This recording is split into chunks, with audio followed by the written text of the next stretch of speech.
आज अपना भौतिक विज्ञान का पहला लेसन है स्थिर आवेश तथा विद्युत क्षेत्र।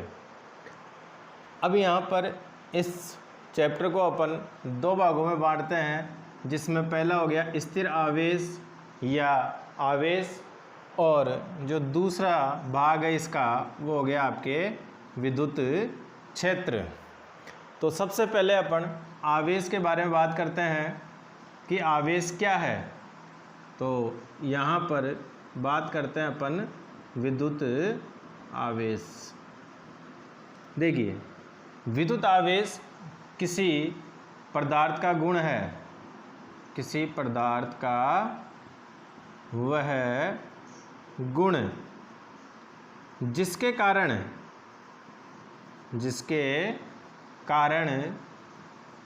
वह विद्युत चुंबकीय अन्योन्य क्रिया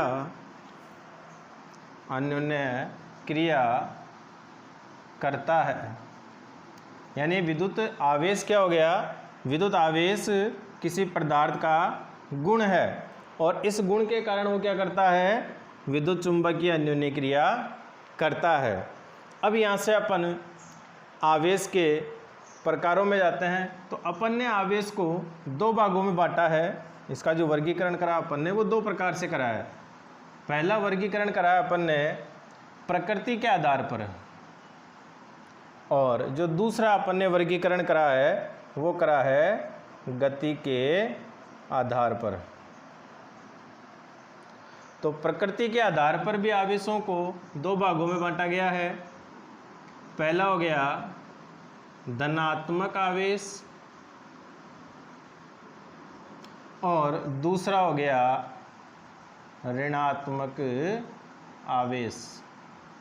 और गति के आधार पर भी दो प्रकार से बांटा गया, जिसमें एक तो हो गया स्थिर आवेश और दूसरा हो गया गतिशील या गतिमान आवेश। देखिए, अब यहाँ पर जो प्रकृति के आधार पर बांटे गए हैं वो धन आवेश और ऋण आवेश, जिनके बारे में केमिस्ट्री में और भी परमाणु जो मॉडल है परमाणु में अपन ने बात कर रखी है। अब गति के आधार पर जो आवेशों का वर्गीकरण है उनके बारे में देखते हैं। तो पहला है यहाँ पर स्थिर आवेश।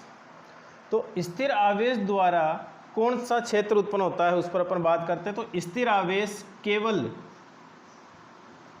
विद्युत क्षेत्र उत्पन्न करता है। स्थिर आवेश केवल विद्युत क्षेत्र उत्पन्न करता है, जबकि जो गतिशील आवेश है वो गतिशील आवेश विद्युत क्षेत्र व चुंबकीय क्षेत्र दोनों उत्पन्न करता है।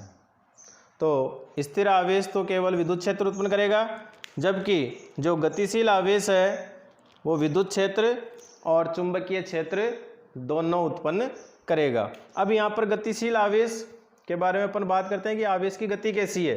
एक तो आवेश की गति हो नियत वेग से। अगर कोई आवेश नियत वेग से गति कर रहा है तो केवल वो विद्युत क्षेत्र और चुंबकीय क्षेत्र उत्पन्न करेगा। और यदि कोई आवेश त्वरित है तो त्वरित आवेश विद्युत क्षेत्र यानी इलेक्ट्रिक फील्ड और चुंबकीय क्षेत्र यानी मैग्नेटिक फील्ड उत्पन्न करेगा, और इसके साथ साथ विद्युत चुंबकीय तरंगों के रूप